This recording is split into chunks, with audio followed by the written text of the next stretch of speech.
Bueno, continuamos con las charlas. En esta ocasión le toca a José Ignacio Carmona, Iñaki. Iñaki es un señor muy especial para mí. Abarca muchísimos temas, cábala, templario, simbolismo. El tema que nos va a presentar es los caminos de la muerte en Galicia. También hace unas jornadas que se llaman los retiros de Ulises, muy interesantes y muy distintos a lo que solemos conocer. Y nada más, os dejo con Iñaki, con su interesante charla. Bueno. ¿Se oye? Sí, se oye. Bueno, los requisitos. Venga, vamos allá. Que me grabo aquí un poquito, que si luego se me olvida. A ver. Ahí. Bueno, yo creo que más o menos. Pues nada, bienvenidos.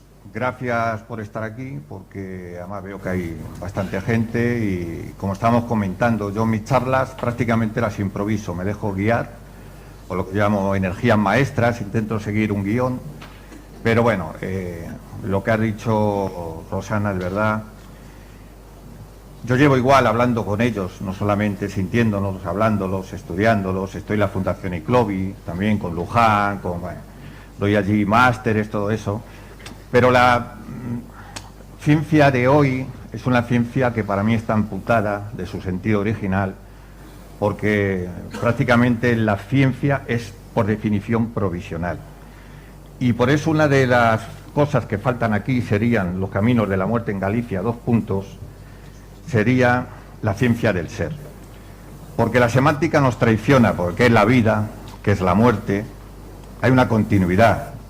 Entonces es, como decía Benko, el tema del péndulo que va del punto al infinito y todo está conectado. Cuando paramos la mente nos damos cuenta de eso, de esos programas que nos meten, programas sociales, programas culturales. El tema, yo siempre digo, grabaros esto en vuestras cabezas, ni somos salvadores, ni somos víctimas, ni somos jueces. Nos programan para eso y es mucho más sencillo. Tienes que recuperar la soberanía sobre ti mismo, que a eso venimos, y conectar con tu propio maestro interior. Yo que he pasado, como él ha dicho, por la cábala, la masonería, diferentes sistemas, escuelas, vas cogiendo cositas, cuentan cosas, y yo siempre digo también, hay una anécdota muy buena, un cuento sufi, que viene el diablo con su mejor discípulo al mundo, y le dice su discípulo, maestro, dice, hay una semilla de verdad que anda suelta por el mundo. Y le dice el diablo, no te preocupes, pronto la institucionalizarán. Creo que la gente eso lo va a entender muy bien, es decir, cuando todo entra en una institución humana se convierte en otra cosa, aunque la filosofía trascendente sea buena o el sistema sea bueno. Por eso empezamos con este tema de los retiros de Ulises, que es una especie de encuentros eleusinos o en lugares, conectando con esos lugares primigenios que ahora contaremos, veremos algunos ejemplos, donde puedas resonar con una familia tonal, desprovisto de un propósito, y yo quiero ir más allá de crecimientos personales y poner palabras Ulises, representa una cosa que para mí es un personaje fascinante, no quiere ser como Aquiles, no quiere ser Dios, no quiere ser como los héroes, quiere realizarse aquí en la tierra. Y es no voy ahora a profundizar en sus enseñanzas esotéricas, pero realmente lo dice la cábala, por ejemplo. O sea, nosotros somos seres espirituales que encarnamos con un propósito, que es aprender, elevar nuestra conciencia, y cuando tu conciencia tu mente está al servicio de Dios, de alguna manera aprendes, vienes aquí a aprender. Cuando está al servicio de la materia es Lilith, es la distracción, bueno, es el libre albedrío. Hay una cosa muy interesante que es el tema también estamos hablando de lo de si tu vida viene programada. La cábala, ahora lo explicaré, habla de como una tecnología de la realidad, una especie de matriz, simulación, gran simulador en el que vivimos, maya, ilusión, todo lo que queramos. Y claro, ¿qué te invita, por ejemplo? Ahora cuando le vi a ella anoche, como a otros, hay unas resonancias. ¿Por qué? Porque es recordar, dice la cábala, que determinadas almas desde el mundo briático encarnan con un propósito en momentos críticos de la conciencia. Y se vuelven a encontrar en distintas etapas históricas, y esas resonancias... Se acabó. Pues esas resonancias, cuando encuentras con personas que tienes una extraña familiaridad, es recordar, es volver a pasar por el corazón, porque todo el conocimiento ya le tenemos activado dentro de nosotros mismos, porque estamos en continua conexión, somos fractales de Dios, de la fuente, de la unidad de la cual procedemos, nunca se nos olvide. Por eso la muerte, yo por definición, muerte-vida, llevo desde niño hablando con ellos, estudiándolo, todo eso la semántica no me es útil, Y claro, yo le preguntaba una vez a un cura vidente, amigo mío, 90 y tantos años, gallego, de una evidencia, bueno, excepcional.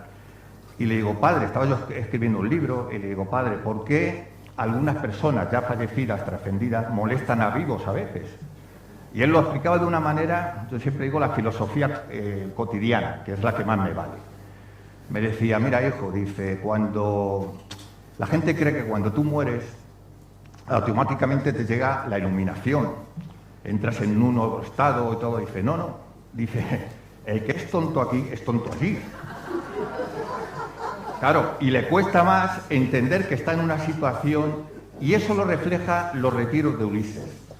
Ulises es un personaje que hay una etapa de Ulises que para mí es definitiva, define lo que estoy tratando y lo que dijo este cura, que es cuando él es capaz de conectar con Tiserías, que es un tebano que ha trascendido, es decir, ya no tiene cuerpo, ya no está en la limitación tridimensional, y llega un momento en el que Tiserías lo que hace es conecta y se sorprenden los dos el uno el otro. Ulises tiene cuerpo, Tiserías ya no lo tiene. Pero todos los que están alrededor, tanto en el mundo de los fallecidos, trascendidos, como en el mundo de los vivos que rodean a Ulises, son sombras. Es decir, están en un estado de conciencia que desaprovechan la potencialidad del ser humano de conectarse con esa unidad. Por eso digo que hay distintos estados de conciencia y la materia no es la línea divisora entre la vida y la muerte.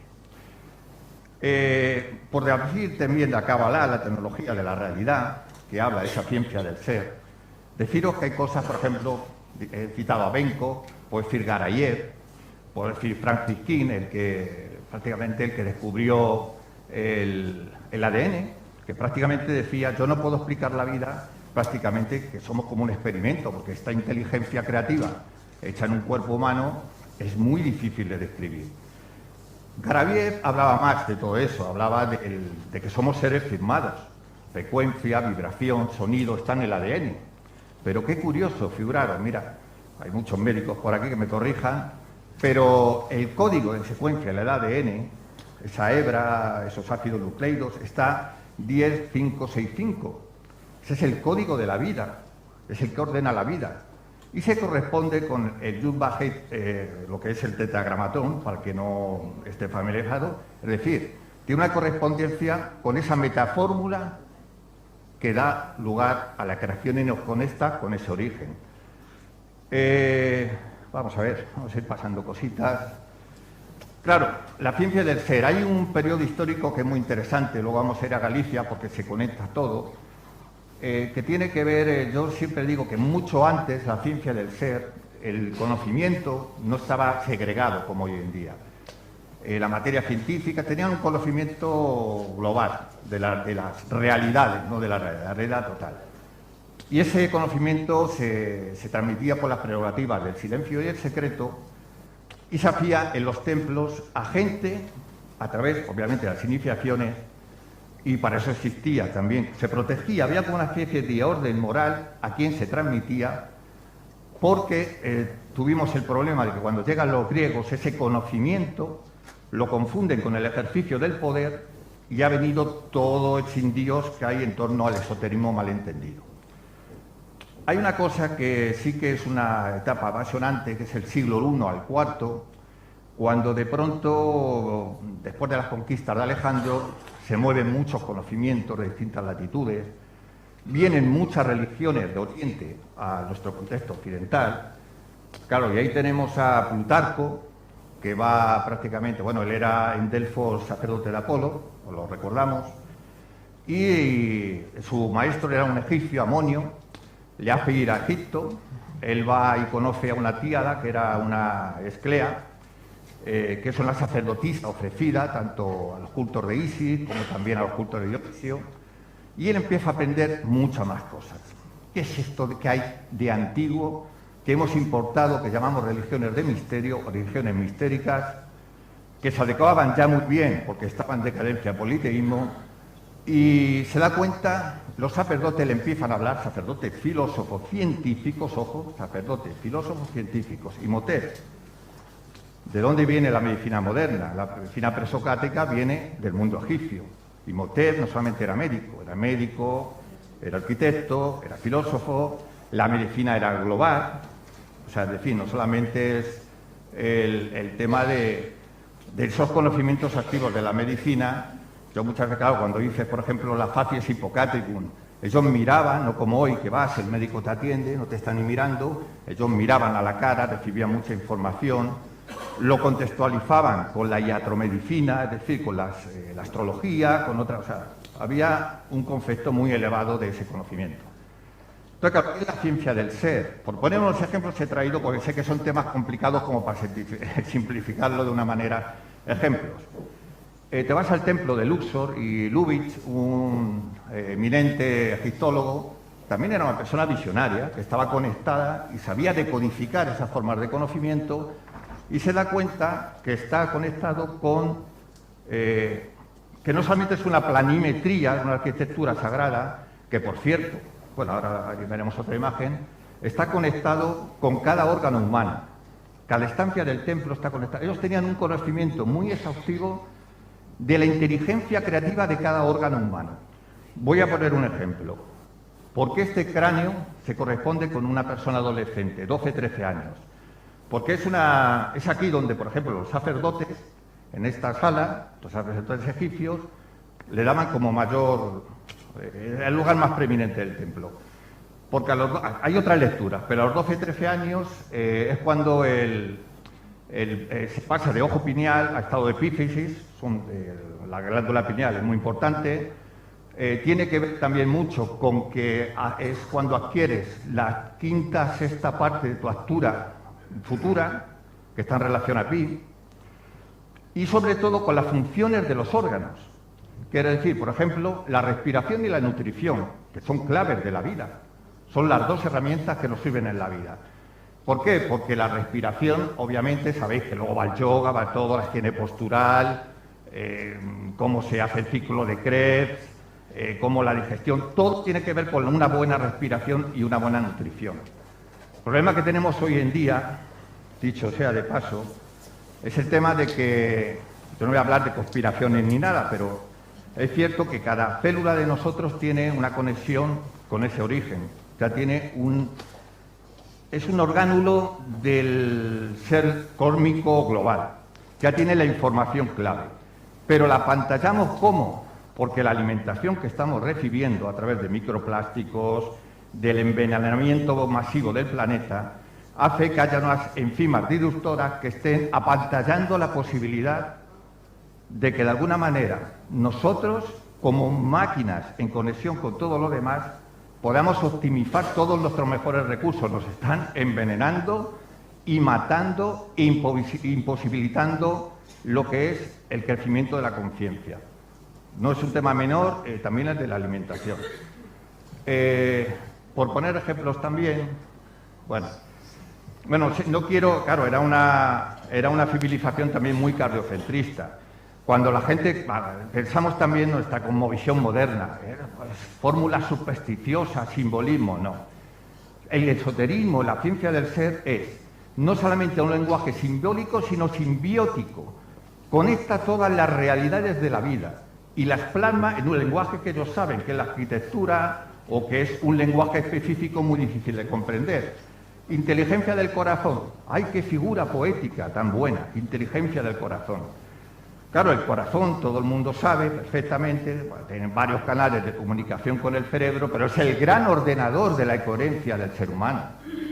O sea, no solamente por ondas de presión como un tantán se comunica, o por una molécula como la ADF, no, sino también por un pulso electromagnético que se mide 3 metros fuera del ser humano. Lo que nosotros pensamos de nosotros mismos, nuestro patrimonio de creencias, nuestro patrimonio de lo que realmente somos, esa huella de nosotros, cuando estamos interactuando con alguien, estamos creando un campo. Por eso yo muchas veces digo lo de las familias tonales. Ese campo se llama un campo toroidal.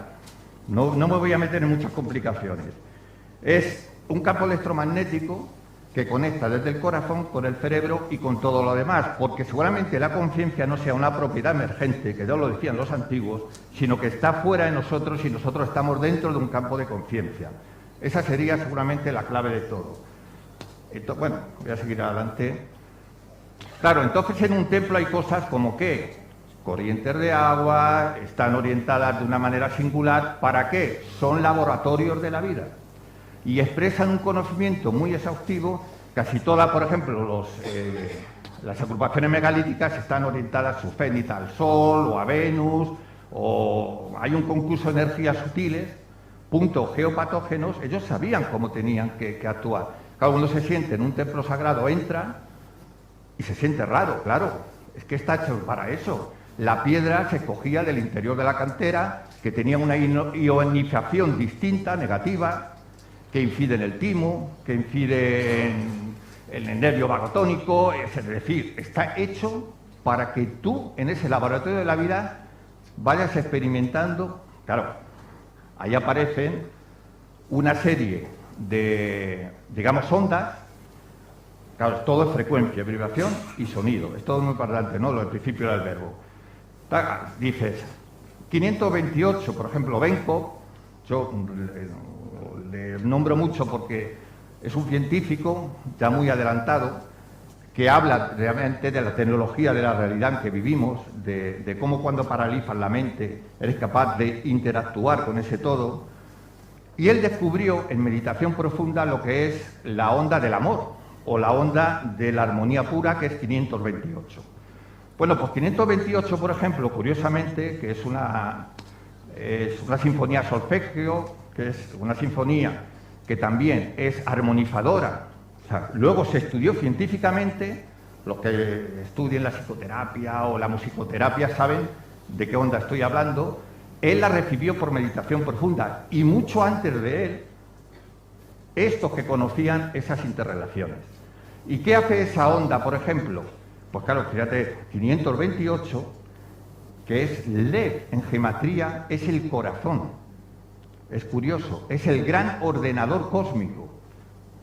Es que no, nada es por casualidad. Y es la suma de los 32 senderos. Si sumas 1 más 2 más 3 más 4 hasta 32 te da 528. O sea que hay incluso, cuando decía Pitágoras o Platón o los neopitagóricos, el tema de los números que expresan ideas, es que todo está interrelacionado. Es complejo, pero todo está interrelacionado. Entre ellos, claro, vas a ver un templo. Esto es la planimetría de San Cugat, del monasterio de San Cugat. Claro, donde unos ven arte figurativo, llega un visionario, como les cito, y yo, al que le interese este tema, lo recomiendo, Marius Schneider. Marius Schneider era un gran musicólogo, que además era un místico. Él no lo pretendía, era un hombre muy sencillo, que cuando iba con sus alumnos, les hacía ver lo que se llama la perfección directa, lo que habla también Benko. Cuando dos personas meditan, se crea una sincronía, sincronos, sin tiempo, se paraliza la mente, se paraliza la ficción del tiempo y somos capaces de acceder a las perfecciones directas. Bueno, cuando él iba con sus alumnos, los hacía y los educaba en que cada símbolo que nos pasa desapercibido, cada signo de trascendencia, lo podemos encontrar en lo más inmediato. Y esa es una gran verdad revelada, que no pasa por el tema del intelecto, no hace falta, no nos movemos en el mundo de la dualidad.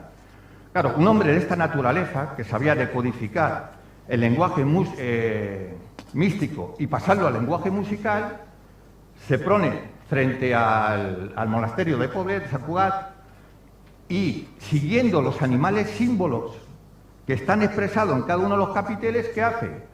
Claro, él tenía esa capacidad. Lo vuelve en lenguaje musical y recupera un himno medieval perdido que era el Iste Confesor. O sea, él sabía que eso había una relación muy directa y él la recupera. Lo mismo va a hacer en la Catedral de Gerona. Es decir, por ejemplo, entras en la Catedral de Toledo muchas veces cuando hacen visitas conmigo. Bueno, yo se lo digo mucho, digo, a ver, 88 columnas no es casual. 88 columnas, 88 en griego es el nombre del Cristo, de Jesús.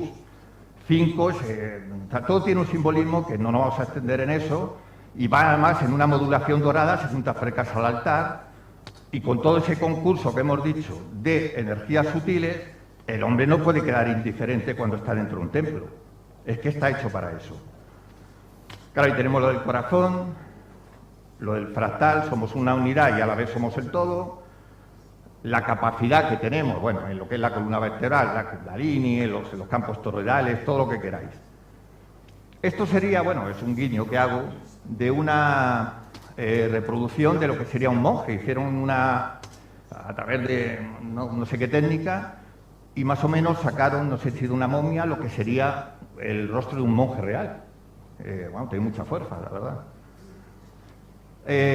A ver, hablamos de esto, por ejemplo, es uno de los sitios donde nosotros, cuando yo voy a hacer estos retiros, a lo que, bueno, está por ahí Ana, si queréis información se podéis pedir, hay unas cosas, por ejemplo, que están muy demonizadas dentro de esta dualidad, cuando se cristianiza todo, que es el tema de la oscuridad.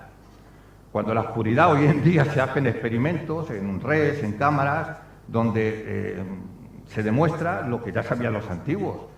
Que de alguna manera cuando tú quitas el sentido de la vista, se afinan el resto de los sentidos y entras en un estado meditativo muy profundo. Es lo que se hacía en los misterios. Pitágoras viene de Pitia, es decir, él iba a consultar a una Pitia que estaba en uno de estos sitios en conexión con estas meditaciones profundas, con esa inteligencia creativa. ¿Qué pasa? Que cuando llega a la Iglesia demoniza esos lugares porque la Iglesia es una institución intermediaria. En la oscuridad, claro, dice, allí habitan demonios, es el inframundo.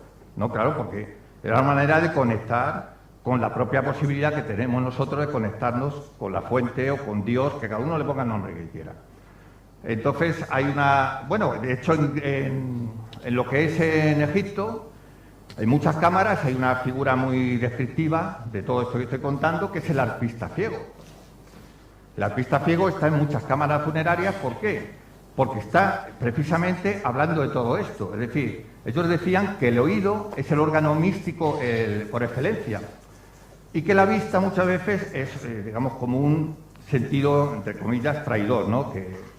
Entonces, claro, la conformación nuestra, vibración, sonido, frecuencia, se corresponde con los calados de un arpa. Es curioso. Por eso el arpista representa que cuando tú conectas con la verdadera constitución de tu ser, que es un patrón de frecuencia, vibración, que por cierto está a 27 MHz una célula sana. Cuando se estudió con un biómetro de Bobis en algunos sitios, como el zodiaco se me ha olvidado comentarlo, de Dendera, se dio cuenta de que determinadas, llaman la onda de Ra, que está a 90 grados de ese zodiaco, Foe es rueda y Diacos, vida, rueda de la vida, y hay determinadas orientaciones en ese zodiaco, la onda de Ra, la onda de Isis, una serie de ondas que tienen unos efectos comprobados sobre la salud humana. O sea que no son solamente lugares figurativos. Ahora ya no vamos a Galicia, porque ya doy un salto, un giro porque hemos venido a hablar de Galicia también.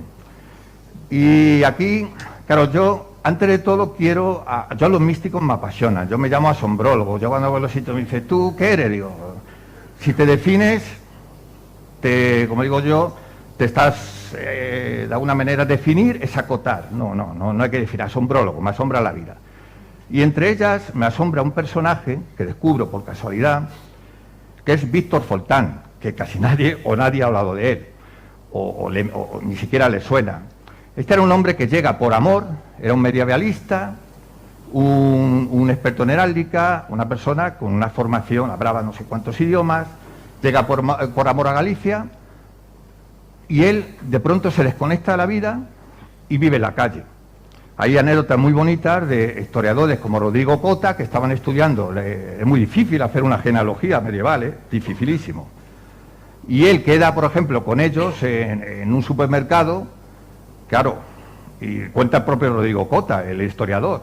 Dice, yo les llevaba toda la documentación para que me hiciera una genealogía, que es muy complicada, y de pronto el mendigo que está viviendo ahí era Víctor Foltán, había elegido esa vida. Él decía que había más conocimiento en un minuto de observar la vida atentamente viendo llover, o sea, un hombre impresionante. Bueno, pues vivía y eligió la pobreza como camino duro, él lo eligió así. Bueno, pues esta persona que todo el mundo, de pronto, ¿quién es este hombre? Que hace los Andrade, Fernán Pérez de Andrade, son una de las casas nobles más importantes de Galicia. Él hizo esa dificilísima genealogía. Y los Andrade son los herederos de la Casa de Traba, al que le guste el tema de los templarios, que son los que traen prácticamente a los templarios, tanto a Portugal como al sur de Galicia, son los que al rey Alfonso VII y todo lo demás que viene después, que conocemos del Grial, todo tiene que ver con este linaje. Bueno, pues Víctor Foltán se obsesiona con una iglesia que está en Betanzos, que se llama Santiago de Betanzos, ya no me acuerdo, San Francisco de Betanzos. San Francisco. Bueno, en esa iglesia está enterrado este señor, que es Fernán Pérez de Andrade. Y él se obsesiona de tal manera, estamos hablando de una persona experta en geometría, en simbolismo, en medievalismo, en genealogía, pero se empieza a obsesionar con toda la simbología y con el personaje que él había hecho la genealogía. Y descubre un enigma para mí apasionante. Yo lo puedo definir como el último templario. Fernán Pérez de Andrade, él se entierra a la manera de los últimos templarios. De hecho, la Casa de Traba, como digo, cuando se aparecen los templarios, los herederos son los Andrade. Y Andrade se hace enterrar con el lema templario Ave María Gracia Plena. Manda tirar, bueno, esto lo voy a dejar para lo último. Se obsesiona con la geometría sagrada, manda construir 7 iglesias, 7 puentes, 7 monasterios sobre antiguo templo del Sol, sobre lugares que tienen que ver con los caminos de la vía Heraclea, es decir, los caminos de la muerte, del viejo San Andrés de Texido. O sea, él tenía una información, manda a traducir la crónica troyana, todo el tema del mundo clásico, el simbolismo del toisón de oro, o sea, se obsesiona con todo eso. Claro, y en su propio enterramiento deja un enigma que tiene que ver con todos esos lugares de camino de la muerte, por decirlo de alguna manera. Y el enigma no lo dice Iñaki Carmona, lo dice el propio Víctor Foltán, experto en simbolismo y en medievalismo. Dice, solo hay 3 enterramientos iguales al de Fernán Pérez de Andrade, que es el de su hermano, que es el maestre de los Caballeros de Cristo de Portugal, ojo, que son los herederos de los templarios, el propio Fernán Pérez, y dice, y no es un enterramiento casual, solo hay 3 ejemplos de esa manera. Con la mano izquierda, cogiendo, como estamos viendo, un hexagrama es esa estrella que no solamente es de contexto mediterráneo, no solamente judío, que curiosamente también en Galicia va a persistir prácticamente hasta muy avanzada, no solamente a la Edad Media, como protector para las, que luego lo contaré por qué, para las profesiones de muertos, como un signo apotropaico, ¿no?, de protección. Bueno, ese enterramiento no tiene nada de casual. No lo explica ni Carmona. Yo solamente lo traslado. Estamos hablando de la mano izquierda en relación al 6, 5, mano en hebreo es yad, yod es secreto, él dice lo de la sefirá, que es generatriz, 9, 5 y 6 te dan 20, que es la psicostasia, que es el pesaje de las almas y tiene que ver con Tot, que es nuestro San Miguel. Está dejando un mensaje en clave relacionado con los enclaves que manda a construir. Curioso, ¿eh? Y entre ellos, claro, vamos a encontrar lo del pesaje de las almas, ese San Miguel, en la propia iglesia donde está enterrado y en otros muchos lugares. Y otra cosa interesante, no me quiero avanzar. 5 años antes de morir, él manda tirar pesquisa sobre localizaciones templarias de la zona de Ferrolterra, de todo este Golfo Ártabo, porque estaba obsesionado con una información que ellos disponían y sabía que no había identificado un documento que le hacía falta. Eso se va a resolver, me adelanto un poco, 88 años después, cuando se captura a Andrea Corso, que es el capitán de lo que llaman la nave del Golfo, que era como la policía marítima veneciana, que él encuentra en un portulano, estamos hablando de 90 y tantos años desaparecidos, ya bueno, muchísimo después de desaparecidos los templarios, que era la información que ellos buscaban, donde en ese portulano te vienen localizaciones en la zona de Ferrolterra, localizaciones templarias desconocidas. Y esa información hubo de ser muy preciosa porque aparece también en el Liber Templi del conde de Montpellier, que era un protector de los templarios. Se acredita que eran las dos únicas fuentes que marcan con un mapa un lugar geográfico concreto que para ellos tenía una información muy relevante. Galicia estaba en lo que era la ruta Gascoña, que bajaba desde lo que es La Rochelle, bajaba desde allí lo que es la flota templaria, pero eso fue en el siglo XIV. ¿Por dónde entraba antes lo que eran los templarios? Y toda la gente entraba por el camino inglés, que es Ortigueira, porque no existía todavía lo que es la Bailía de Faro y todo lo demás. Y ahí vamos a encontrar que se refugian, para el que le gusta a los templarios, pues por eso lo cuento también como una anécdota de todos estos caminos de muerte, que es donde se refugian los últimos templarios. De hecho, en la isla de Colleira, que está allí en esa zona, se decía que era como una especie de leyenda, que se habían refugiado los 36 últimos templarios, que los mandan matar, y pensaban que era la típica leyenda templaria, hasta que en un testamento de un señor medieval de Asturias, Bernaldo de Quirós, acredita esta fuente diciendo, manda a hacer unas misas por aquellos inocentes templarios que mi señor me ha mandado matar. Con lo cual era tierra de refugio y una tierra que además era muy importante para ellos porque se conectaba por lo antiguo con todo esto que vamos a hacer, ya que vamos a entrar en el significado de los caminos, entre comillas, de la muerte o caminos transformativos o transfiguración, que se van reactualizando, en este caso cristianizando. Esto es San Miguel de Bréamo. San Miguel de Bréamo está a las afueras de Pontedeume. Yo le digo porque ahora sí que vais a entrar en que si queréis ir de viaje, podéis partir del enterramiento de la iglesia de Betanzos, y ahora sí os voy a dar enclaves, que lo vais a visualizar, porque todo el mundo va, algo que para mí ya ha perdido también para mí, es una opinión muy personal, Camino de Santiago está muy comercializado, muy masificado, y nos desviamos de que existe el camino bello de San Andrés de Teixido, que vais a estar solos, no vais a encontrar a nadie, no hay infraestructura, y está en estado primigenio para el que busque también el sentido originario de lo que es la peregrinación, una peregrinación auténtica. Bueno, pues esto es Bréamo, que está en una cumbre, y ahí tenemos, Bréamo es una raíz celta, que es Bre-Amo, es el monte celeste. Yo me imagino ahí, claro, las estructuras romanizadas, la romanización fue de muy bajo espectro en Galicia, entonces hasta la Edad Media sobreviven prácticamente pues cultos, un secretismo de cultos impresionante, que explica la figura de Prisciliano, que era muy peculiar. Y uno se sabe y se acredita que en este monte, por ejemplo, se iba, eran, tú como dices lo de la bruja, ¿verdad?, que está muy mitificado, pero, bueno, pues las relaciones naturales, esos ritos, siempre se había preservado como un lugar muy conectado con esas realidades sutiles, ¿no? Es un lugar que no deja indiferente a nadie y que está íntimamente conectado con la figura de Fernán Pero de Andrade, cuando en el simbolismo de la mano y de su enterramiento está hablando de San Miguel.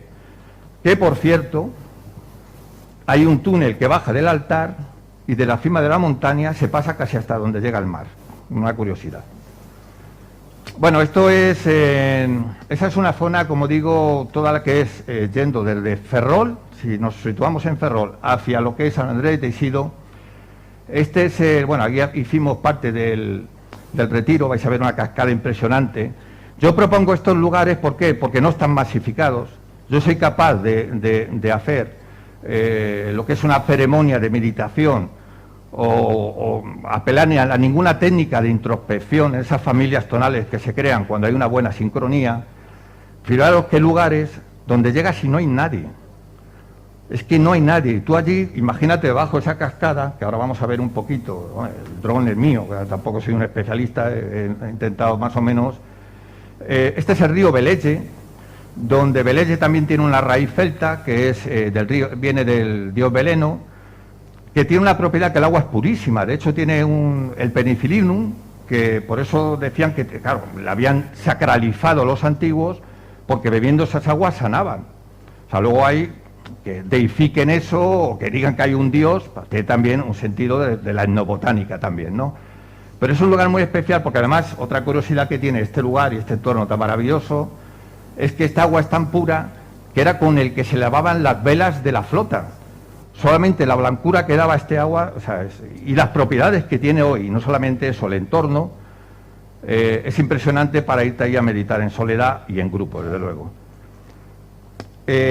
Aquí tenemos otro espacio muy interesante, estás a la afuera de Ferrol, en el monte. Bueno, esto es, como sabéis, el Golfo Átravoro.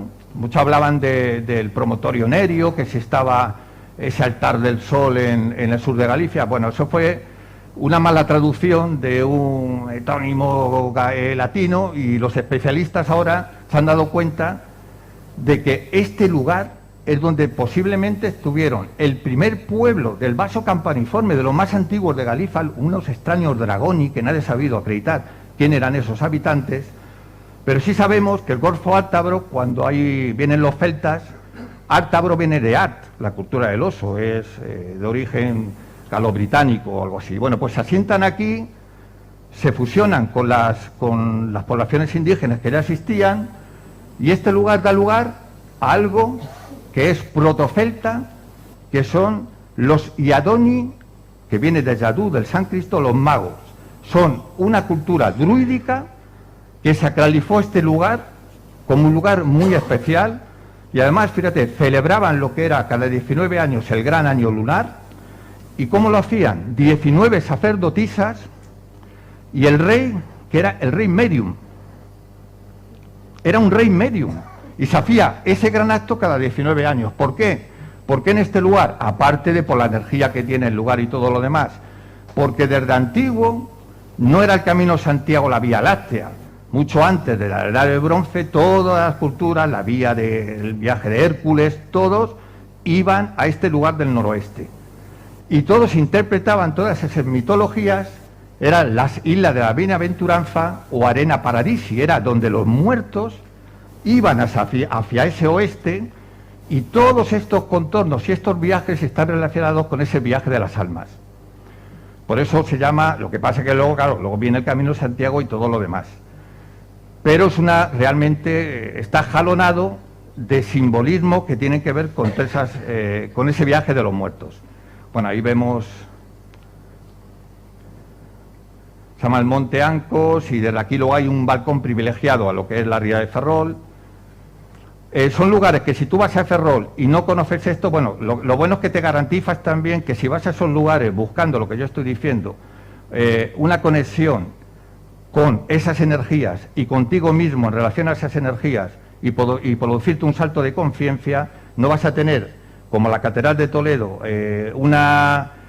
¿cómo decirte? Un grupo de japoneses aquí, ruido allí, distracción de la mente. Vas a tener que estos lugares permanecen en estado puro para realizar eso. Mira, qué lugar más. Bueno, luego en esa misma zona tenemos, porque no solamente siempre lo asociamos a los celtas, estos caminos de muerte o de peregrinación. Esto es una barca griega del segundo milenio que ya se expresa en Oia, al sur de Galicia, en un petrogrifo, con lo cual, ¿qué quiere decir? Bueno, no solamente lo dice esto, pero ya hay evidencias muy antiguas de que los antiguos griegos, siguiendo la ruta del estaño, habían llegado a Galicia. Y entenderemos muchas de las cosas que tienen que ver con ritos y creencias que no solamente tienen origen celta, sino tienen origen griego. Bueno, esto es otra zona que hicimos un retiro este año, siguiendo todo este itinerario, y estos son unos petroglifos que están en Velamayor, que estos ya son muy especiales porque, bueno, ya empiezan a definir figuras antropomórficas. Algunos, yo ahí no me meto, yo ya el patrimonio de creencias, cada uno empiezan a hablar de que son como seres también, con escafandros, yo ahí no me meto. Pero sí es cierto que son las primeras representaciones antropomorfas que se empiezan a encontrar por esa zona. Este es un lugar muy especial que está en la misma zona. Arriba hay el monasterio Santa Catalina, que era un antiguo templo de Apolo, protegido por los templarios y que mandó construir este Fernán Pérez de Andrade sobre un templo al sol, un templo de Apolo. Y abajo tenemos esto, que es la isla de Miranda, donde dicen que vive una sirena. Y es curioso también porque esta leyenda da lugar a uno de los escudos heráldicos más importantes de todo el norte, que son los mariños. Esa leyenda dice que la sirena se enamora de un señor, de un noble, emparenta, bueno, eso... lo que sí tiene de importante esa sirena es que hay una cosa que se llama el fisiólogo, que viene mucho antes de todos los bestiarios, que es de influencia alejandrina, donde menciona la sirena pájaro antes que la sirena pez. Te está hablando de la antigüedad que tiene que ver. Estos lugares recibieron un patrimonio de conocimiento que incluso ya en los bestiarios medievales se ha perdido la conexión con muchos de los símbolos que nos querían expresar. Por ejemplo, esta, que es la Pedra Molesa. Eso está igual ya yendo hacia San Andrés de Teixido, 6.000 años de antigüedad. Es una barca lunar. Esta sí está acreditada como ejemplo único de una barca lunar, donde se depositaba el cadáver y se hacía una ceremonia, el mar está a la espalda, y después se le subía y se le enterraba ahí. La tradición dice que bueno, hay una serpiente alada, que es la que protege este lugar, cuando los símbolos que están expresando son verdades. Pues están hablando, por ejemplo, de la serpiente que tiene que ver con todas estas buibres y todas estas corrientes energéticas. La leyenda celta dice, por ejemplo, hablan de una vieja joven, ¿no?, que es como una especie de diosa celta, que es la que designa a un rey, le petrificó aquí, petrificó a ese rey aquí, y que la noche de San Juan toma vida, y, o sea, es un simbolismo. Lo que pasa es que en ese lugar también se han hecho análisis de energías, yo lo cuento, no sé si habéis oído hablar del proyecto Dragón. Bueno, el proyecto Dragón analizó este lo han analizado siguiendo también ese modelo. El proyecto Dragón se analizó dólmenes y agrupaciones megalíticas con herramientas modernas. Y curiosamente, para la sorpresa de los investigadores, sucedían unas cosas muy extrañas, porque el Mirror, que es mente espejo, era como un encefalograma donde la gente que hacía radiestesia, incluso medium, llevaron medium, resulta que empezaban a definir unas especie de ondas muy especiales que son que estaban en conexión con las capas más profundas de lo que podemos decir conexión con otra realidad. Se verificó científicamente, no solamente eso, con fotografía infrarroja empezaban a aparecer como una serie de orbes, pero no orbes que se explicaban técnicamente. En determinados momentos de que ellos estaban en un nivel de meditación profundo, se concentraban alrededor de esos sujetos una serie de orbes que lo mandaron a analizar a la casa Kodak, que fue con que se tomó, y no tenían explicación científico-técnica para explicar eso como algo, una anomalía. Pero más que eso todavía, yo que estoy muy familiarizado con el tema desde un punto de vista filosófico trascendental, no fenoménico como son las psicofonías, no hay que mover energías de una manera pueril y irresponsable. Bueno, pues inyectaron una serie de proyecciones de sonido en todas estas agrupaciones megalíticas, en dólmenes, y salían lo que era el sonograma, para sorpresa de los científicos, de voces humanas. Es decir, la proyección de sonido sobre esas estructuras primitivas devolvían el sonograma de lo que serán voces humanas. Bueno, esto es otra vez Bueno, aquí tenemos los famosos cruceiros que nos vamos a encontrar a lo largo del camino. Claro, también acordaros también la sacralización de los cruces de caminos, los amilladoiros. ¿De dónde viene la costumbre de los amilladoiros? De dejar las piedrecitas.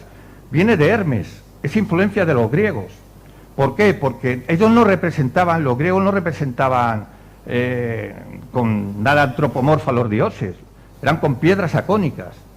Entonces llegaban en algún lugar y con esas piedras empezaron a representar, y esto está ligado a los cultos a Hermes, por influencia griega. Luego evoluciona a esos lugares, esos cruceiros, que son de 4 caras, a todos, que de alguna manera tienen que ver con las 4 direcciones del espacio, y también la etimología te demuestra que en este camino la Orden de Malta, que por eso quisieron poner al camino de San Andrés de Teixido como camino de la Orden de Malta, porque aparecen muchas cruces de Malta y de la Orden Hospitalaria, que cristianizó todos estos lugares de red de asistencia en esa red de peregrinaje, porque ¿de dónde viene la palabra ermita? A Hermes Aetis, es decir, asistencia o socorro de Hermes al pasajero, herencia también griega. Entonces ahí viene la palabra ermita también. ¿Qué te vas a encontrar en Ferrol también? Aquí se ve menos porque está cortado.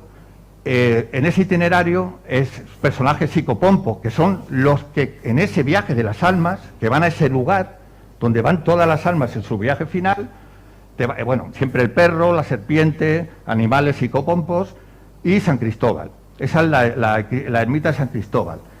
San Cristóbal es un personaje que cumple, de hecho la Iglesia, tanto a San Roque, San Cristóbal, Santa Comba, va a intentar arrumbarlos por esas raíces paganas que tienen. ¿Qué función hace San Cristóbal? En esa barca de los muertos, él los nombra, los recoge a esas almas perdidas y las lleva a esa barca para hacer su viaje final. Esa barca se va a convertir con los celtas en caldero. Y le va a venir el grial y otros objetos vienen de ahí, de ese viaje de los muertos, y cómo no es la hostia sagrada, sino el sol poniéndose sobre esa barca que se ha vuelto una copa. San Cristóbal, aparte de todo, que es Cristóforo, en la Edad Media decían que si en una catedral lo veías, no te morías, si todo el mundo iba a mirarlo. Es un personaje que está relacionado con la obra alquímica. De hecho, Luce, aquí no se ve muy bien, Luce, el cinturón de Orión, de las logias de constructores antiguas del Antiguo Egipto, tiene que ver muchísimo con la obra alquímica. No me voy a extender en eso. Bueno, esto es Santa Comba, que está también allí, en este mismo itinerario. Santa Comba es la patrona de las meigas, la madre de San Silvestre. Y en esta isla, que es preciosa, cuando baja la marea, solamente puedes acceder cuando baja la marea, vas a ver también una especie de sepulcro antropomorfo, que es la famosa barca también, tiene que ver con este viaje de los muertos. Y también se cuenta la leyenda de que cuando el sacerdote hacía misa aquí, cuando decía ite misa en, al finalizar la misa, dejaba el misal abierto y todas las que eran meigas se quedaban, no se podían levantar del asiento. Y entonces se identificaban, eso es una leyenda. Pero realmente Santa Comba es otro personaje que tiene que ver con eso, la patrona de las meigas, y con estos personajes psicopompos que están en el camino de ese viaje de las almas. Bueno, esto es lo que decimos, lo vais a encontrar en la Capella de la Fame, la capilla o la iglesia muy desconocida, no la conoce casi nadie, con esas cruces de Malta, donde se le daba asistencia. Yo estuve en este verano, una lluvia impresionante, monte frondoso, caminos. Uno se puede imaginar que ahora, yendo ahora, te sobrecoge todo el entorno, te metes en el corazón de una montaña, parece que estás en otra dimensión onírica. Imaginaros en la Edad Media con ese patrimonio de creencias, con bandidos, con animales salvajes que te rodeaban, el encontrar un lugar en medio de la nada, que es la Capilla del Hambre, donde te asistía de esa red y te acogía, y al peregrino le daba asistencia y le daba de comer. Pues sigue existiendo, y os aseguro, tampoco vais a encontrar con nadie, pero sí con la fuerza del lugar. Os lo recomiendo si queréis hacer un viaje interior. Llegamos a San Andrés de Teixido, que como veis tienen lo que son los servotos, la gente va dejando para hacer peticiones, también representaciones de órganos humanos que uno quiere sanar porque tiene la enfermedad. San Andrés es otro personaje también muy... De hecho, detrás del altar sigue apareciendo los Andrade, Es decir, todos estos tenían relación, todo lo que son los últimos templarios y la Orden de Malta, que es la continuadora, la Orden de San Juan, no solamente la de los Caballeros de Cristo, de los templarios, tenían mucha presencia en estos lugares, también por el simbolismo que tenían con estos ritos de tránsito. Y bueno, antes se ofrecían muertos, antiguamente en la antigua Grecia, y aquí, bueno, pues de alguna manera, pues ahora se ofrecen tanto objetos o, en fin. Fuerte están las fuentes, que si bebes te sanas, y tiene los pañuelos, que si no puede ir alguien que está enfermo, le pasas el pañuelo, lo ofreces, que no te dejan, pero bueno. Eso tiene que ver mucho con el río del olvido, estamos hablando de la cultura de muertos, que es curioso, porque cuando en la tradición y la leyenda dice que cuando tú vas dicen que el que no va de vivo va de muerto, o va en forma de animal. Entonces, ¿qué es lo que hace el familiar? Va a la tumba del fallecido, su familiar, y le llama por su nombre. ¿Por qué? Porque no ve, solo atiende al sonido, le tiene que estar hablando todo el tiempo. Que luego, bueno, los vagabundos y la gente que era pobre antiguamente, pues al final dabas una comida que no podía dársela al muerto, se lo ofrecías a ese vagabundo. Pero realmente lo que hacen este tipo de fuentes también, aparte de sanar, bueno, aquí lo que hacen, tiran un trozo de pan, o bueno, ahí hay una serie de tradiciones que tienen que ver con los antiguos templos también de dioses griegos, que para ver si tu petición había sido del agrado de los dioses, pues si se hundía, mala señal, y si se flotaba, pues era buena señal. O sea que siempre hay un patrimonio de creencia muy anterior que hemos perdido la conexión, pero lo mantenemos como costumbre, como creencia hoy en día. Y entre ellas lo de nombrar. Cuando llegan las legiones de Décimo a Galicia, el río del olvido. O sea, las almas pierden la memoria, son sombras. Y en cambio, si tú bebes en esa fuente nemenosite, es decir, en esa fuente que te devuelve la memoria, tú recuerdas quién eres, y eso es muy importante cuando estás realizando tu tránsito en la vida.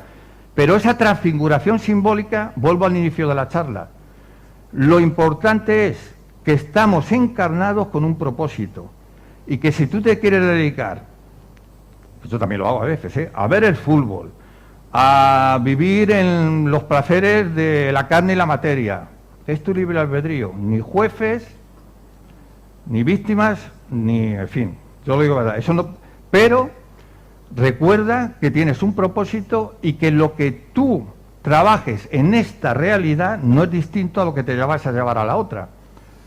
Vivimos, y si os dais cuenta, vivimos muchas veces ya como sombras en esta realidad, distraídos por programas sociales que nos han inyectado, más encima ahora la alimentación, que lo hemos contado, imposibilita la capacidad de conectar de alguna manera hasta la alimentación, con esto lo hemos dicho. Todas las capacidades que tiene el ser un hombre nos las anulamos y nos las negamos. Y vivimos, por ser más prosaico, vivimos en la tontería colectiva. Y nos estamos imposibilitando que cuando lleguemos a ese otro lugar, seremos sombras que habemos desaprovechado nuestro propósito de vida y nuestro viaje por la vida.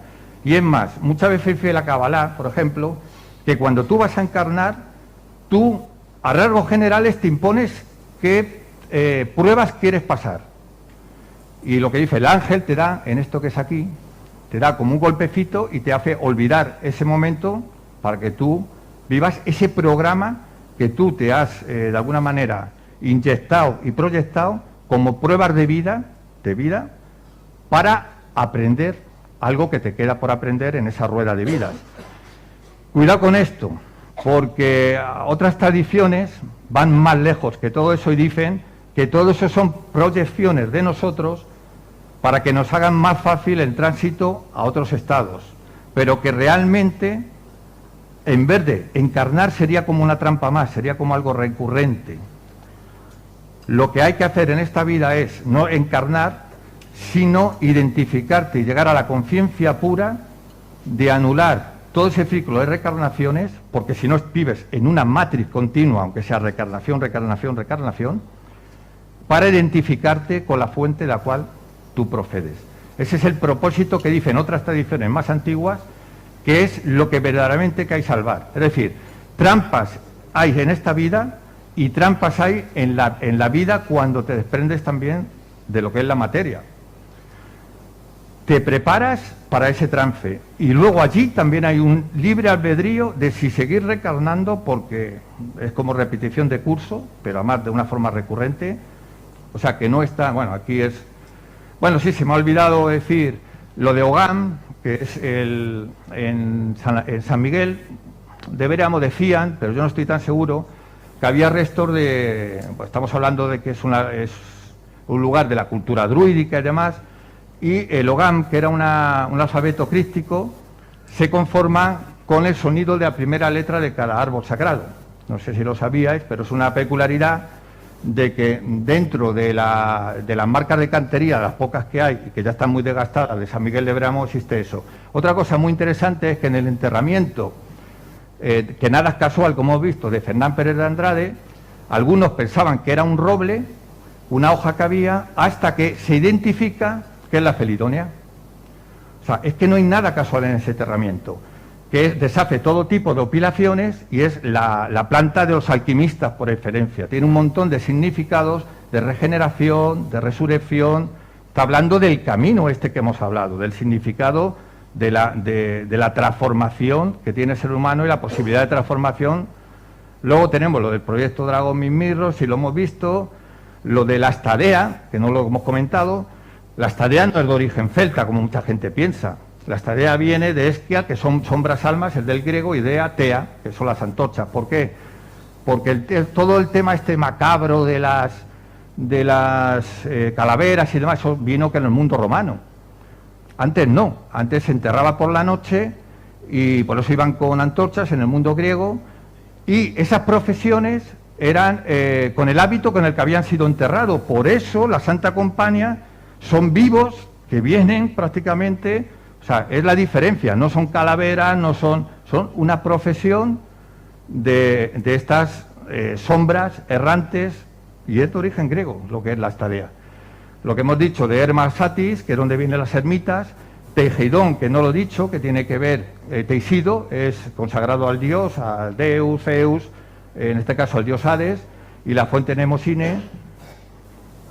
Y nada, yo sí que os invitaría, porque es un vendedor también, así con esto, macho, yo os invitaría, si queréis, si tenéis la oportunidad, porque, a ver, esto, como digo yo, es drogadura, si te lo dan así, a las 11 de la mañana, y lo que hay que hacer es ir a estos espacios, conectar con tu maestro interior, porque, como yo digo, que nadie te enseña a vivir, porque a vivir solo enseña la vida. A mí eso de que se suban a un estrado y te digan cómo hay que comer, cómo hay que vivir, cómo es la vida, que te dé los secretos, huye de eso. El propósito de los retiros que nosotros proponemos es precisamente conecta con tu energía o tu maestro interior en lugares como esto, como hemos visto la cascada, es decir, lo que decía Prisciliano.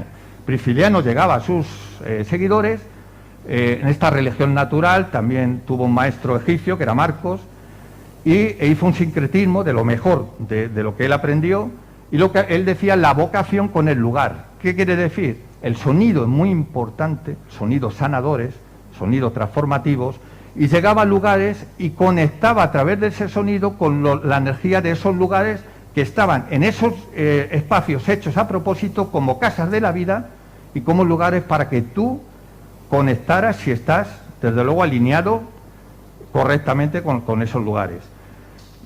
Por eso yo es lo que trato de decir. Los libros sirven a su propósito, pero hay una cosa que está clara, que es nos metabolizamos en la experiencia.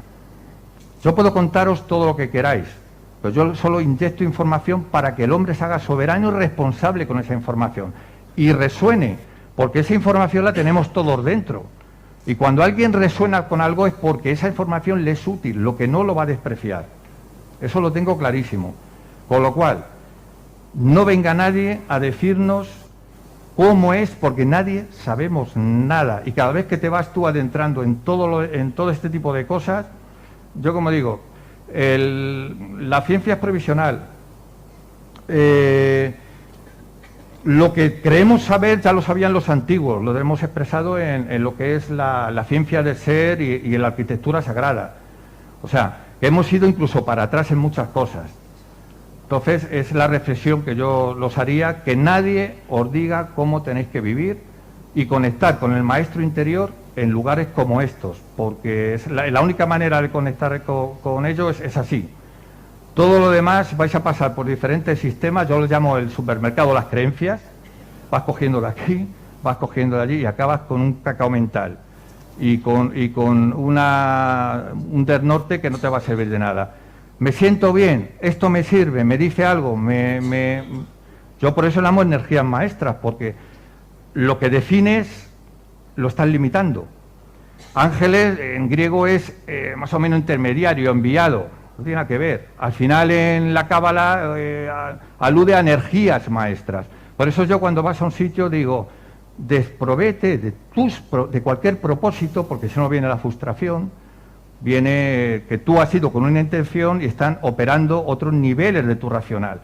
Tú ves simplemente a dejarte fluir, a dejarte vaciar y desaprender. Y lo que tú necesites por necesidad, esas energías maestras, que por eso se llaman así, te lo van a proveer. Y estate seguro. De hecho, y para terminar, yo cuento una anécdota que creo que, como lo voy a decir la persona, en este último retiro de Galicia, en San Miguel de Bréamo precisamente, pues venía un ejecutivo muy importante y bueno, pues este era un poco más avanzado, había sido incluso presidente de un banco muy importante a nivel mundial, bueno. Y este hombre venía y bueno, ya como se había jubilado empezaba a decir, yo necesito alimentar mi parte espiritual. Y de alguna manera pues ya empezó a interesarse por el Kumbamela, se recorría el mundo, pero trajo una amiga suya ajena a todo este mundo de la espiritualidad, para ella todo esto era nuevo. Y esta también era una gran ejecutiva. Bueno, pues fue de todos los que estuvimos, que se nos ha visto al principio, que hicimos como una rueda y una canalización en San Miguel de Bréamo, con la potencia que tiene Bréamo, fue la que entró en catarsis. A través de una catarsis muy fuerte con esas energías, se le incorporó el espíritu, yo no hablo de la incorporación, cuido con las palabras, que ninguno sabíamos porque no la conocíamos, de una hermana suya que había fallecido 6 meses antes. Para ella fue liberador, fue catártico, pero porque ella necesitaba eso. Yo muchas veces cuando te dicen, tú hablas con la grabación, los muertos te cuentan cosas, muchas, los muertos, los trascendidos, y yo como digo, nunca te van a contar nada sobre los secretos de la constitución de la otra realidad. Eso te corresponde a ti descubrirlo. No puedes venir a esta vida con las cartas marcadas. Lo que sí actúa mucho es a nivel emocional. Te da claves y un bastón de esperanza para creer en las posibilidades de otras vidas diferentes al marco tridimensional. Pero jamás te van a dar claves sobre la constitución de donde ellos están. Mi experiencia desde niño es esa. Salvo que la información que tú te necesites a través de personas como ella o como otras personas que también son o tienen esa evidencia desarrollada, pero siempre eso tiene una intención a la persona que tiene que ir. Y eso nadie lo puede provocar. Ni yo mismo, que creo que muchas veces en estas ruedas intento conectar, hago uso de esas técnicas, pido permiso, yo no lo domino. Yo soy un instrumento que pasan por ti para llegar a un propósito. Si tú crees que eso está en ti y que tú tienes un don o un poder especial que no tengamos cualquiera de nosotros, estás equivocado. Porque ya estás pervirtiendo el propósito de cómo funcionan esas energías, espíritus o que lo llamemos como quiera. Mira cómo esta mujer, que no conocíamos, fue... Bueno, y hay otra... Ya sí que termino. Antonio, termino ya. Y otra anécdota también muy descriptiva. En una de esas ruedas que hacemos, el tema de la transcomunicación, lo que llama gente vulgarmente psicofonías, yo siempre he dicho que cuidado con todo esto porque eso pertenece a lo fenoménico, a lo fenomenológico, mueves energías. Si no lo haces con un propósito espiritual trascendente no te sirve de nada porque vas a conectar con cosas del bajo astral, con proyecciones tuyas, bueno, en fin, para mí, energías de baja densidad. Y cuando, por ejemplo, en una de esas canalizaciones ponemos un altavoz en directo, haces canalizaciones, haces preguntas, y entonces una de las personas, que en ese momento no la conocíamos, una de las asistentes, no porque pensara que hubiera trampa, sino porque era muy racional y necesitaba doble confirmación. Cogió y hizo una pregunta mental, no la verbalizó. Y aparece una sola palabra. Una sola palabra ahí. Bueno, pues la palabra que aparece, la voz, es una señal biométrica. La voz es muy importante, mucho más importante de lo que pensamos. O sea, una voz es como una huella dactilar. Una voz que aparece de la nada, cuando Daniel Goulart y otros la han analizado, resulta que ese fallecido es su voz. A ver cómo te lo explicas, si ya está fallecido, es su señal biométrica. Bueno, pues esa voz dice un nombre. Claro, una sola palabra parece que a lo mejor no tiene mucho sentido, pero ella se quedó conmocionada. ¿Por qué? Porque era como se llamaba íntimamente a su marido. Para ella fue igual, transformativo, fue catártico, fue... O sea, es que tú no dominas nada. Y una sola palabra tiene ese impacto emocional de ir siempre a aquel que lo necesita. De hecho, ella está pasando unos trances, unas depresiones, claro, necesita aferrarse a algo que desde el otro mundo no te van a decir, estoy aquí, eso no funciona así. No funciona tan...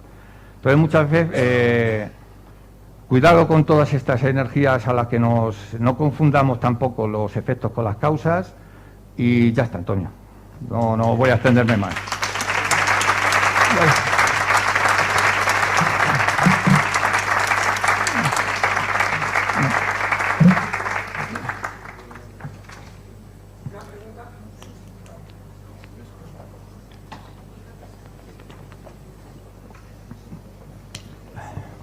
Bueno, Iñaki, Sí.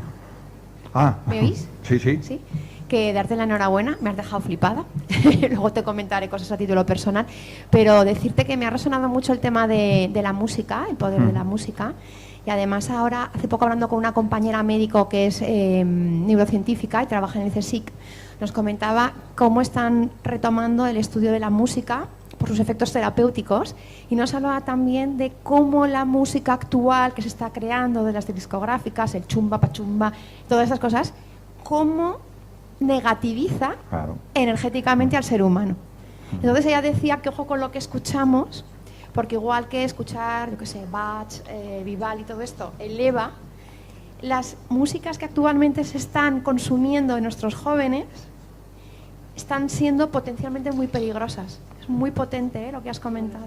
Sí, pues date totalmente. cuenta lo que dicen las tradiciones primordiales de cómo, a ver, cuando tú te densificas es que te carbonizas. ¿Cómo te carbonizas? Con una alimentación inadecuada, te carbonizas con todos los estímulos que nos llegan desde fuera, como los sonidos estridentes. O sea, ahí te desarmonizas. ¿Por qué? Porque todo lo contrario, lo hemos visto. Ahora empiezan a hablar también del agua zeta, que también, o sea, una estructura del agua que tiene unas propiedades. Somos alquimia pura. Y dentro de ese patrón de energía, frecuencia, vibración, la cábala, por ejemplo, habla del anciano de los días. Uno de los primeros tratados de psicoterapia es de Maimónides. Maimónides, por ejemplo, cuando expresa mucho que una de las acepciones de cómo se llama un cabalista no solamente es mecubal, sino también es como terapeuta. Y una de las formas en las que hace terapia sanadora es, también lo expresa Maimónides, es a través del sonido. Las letras hebreas se relacionan con los 22 cromosomas humanos, tienen raíz trilateral, con lo cual tienen los idiomas antiguos, las lenguas antiguas tienen una raíz trilateral, es decir, expresan mucho más que las lenguas modernas, por decirlo de alguna manera. Están conectados a lo más profundo, ¿no? Por decirlo, son puertas energéticas. Entonces, claro, cuando tú estás haciendo una especie de mantra, una especie de oraciones cabalísticas, estás actuando lo que llaman el anciano de los días, que se traduce para un lenguaje moderno por la supraconciencia.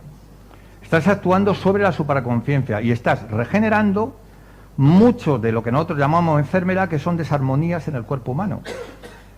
O sea, ese tipo de cosas, claro, los antiguos lo llaman de verba angelorum, el verba ignota, está en todo, con Helio Agripa, en todas las tradiciones, los teléstas, todo, como digo, cuando a mí me enfada mucho la ignorancia de nuestro pasado más remoto, las filosofías herméticas, que pensamos ahora, no, las psicofonías nacen con antropólogo que descubrió, no, la etnografía es las grabaciones estas se descubren en lo fenomenológico a través de herramientas modernas.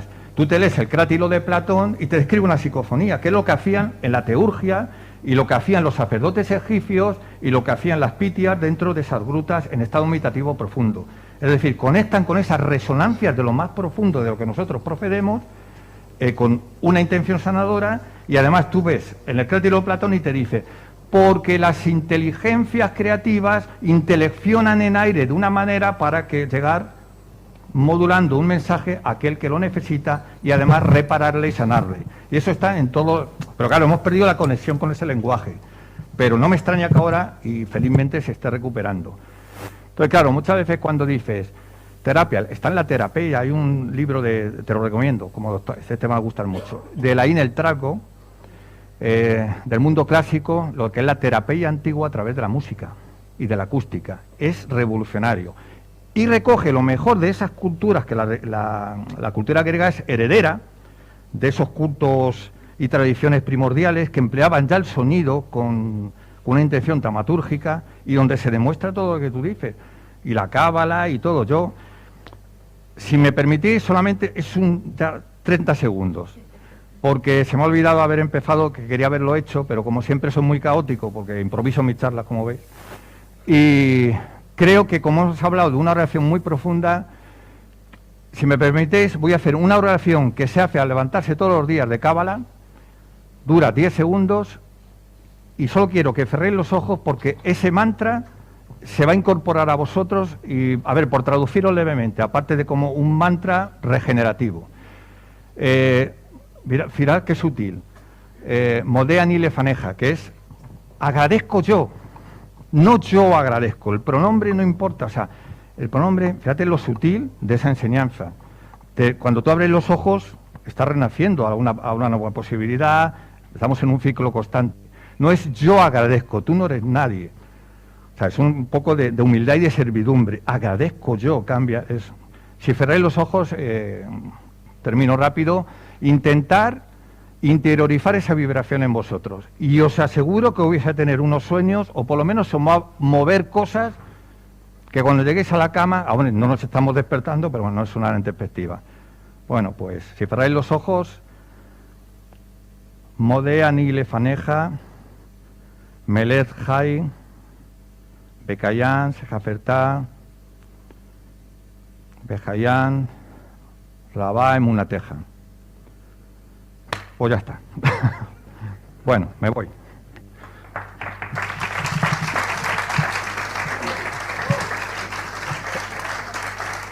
Hacemos un descanso, 5 minutos, ¿vale? Que si no... Un segundo. Ah, vale, es verdad, perdón. Sí, Iñaki se va después de comer. Que... Te agradezco el esfuerzo que hayas hecho para venir aquí a estar aquí con nosotros. Tanto de Iñaki como de todos los más ponentes que nos restan, tenéis un puesto de libro ahí que podéis comprar. Y nada más, quería darte solamente un pequeño recuerdo de tu estancia en nuestro congreso.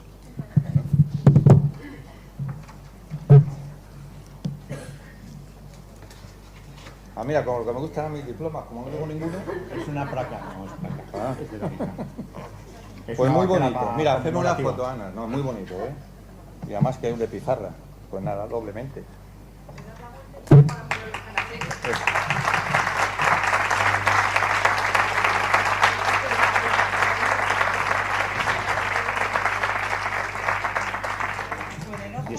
Y pensar una cosa, para alimentar el cuerpo también. Pues, y pensar solamente una cosa, que nada de lo que pensamos no tenemos ni microdecisiones. El estar aquí es por un propósito que lo vais a descubrir después de haber pasado por aquí. O sea, nadie... Sí. ¿Tu propósito te dura un poquito? ¿Quiere que lo diga? Si tú quieres compartirlo... ¿Ese mejor? Jamás en el mundo de la paraciencia, en 48 años que llevo, nadie me ha tocado como me has tocado tú. Y sencillamente yo no he dicho Yo no he dicho nunca, nunca, nunca a nadie, nunca he dicho a nadie que soy de la familia de los Andrades. ¿Veis lo que decimos de que no hay casualidad?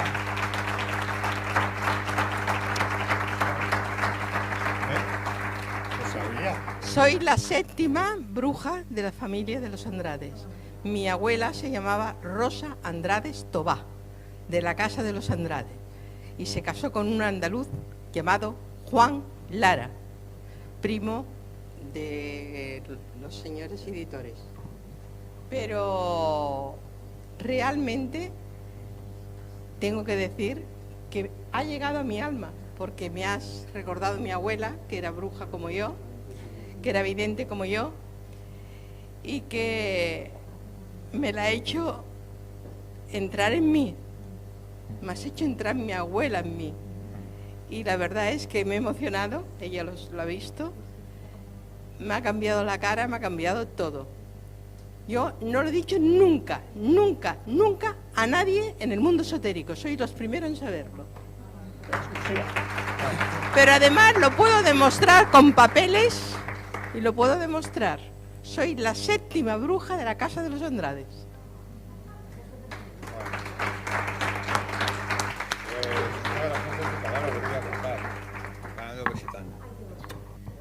Pero como veis son temas muy difíciles, pero que yo os digo, estas microcosas que parecen magia, que llamamos magia, son causalidades distintas. Y por eso digo, cada uno, y la oración, si la habéis interiorizado bien, creedme que os va a proteger y os va a levantar revelaciones a nivel profundo. Si sabéis conectarla, además está por internet, la buscáis, Modea Nile Faneja, empieza así. Si la verbalizáis a la hora de despertar, os aseguro que os va a dar un estímulo de conexión con esa anciano de los días que llevamos todos y está en todo, pero bueno. Es que yo nunca me he llamado bruja en el mundo esotérico.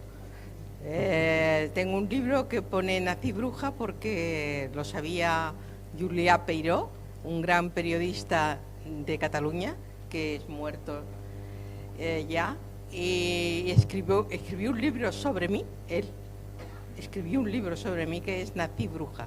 Yo lo tengo en casa, lo tengo también en la asociación de Merean y podéis tener el libro y demás. Pero yo sinceramente nunca me considero bruja, me considero una mujer que busca sabiduría, nada más. Una mujer sabia. Bueno, que te toca aquí.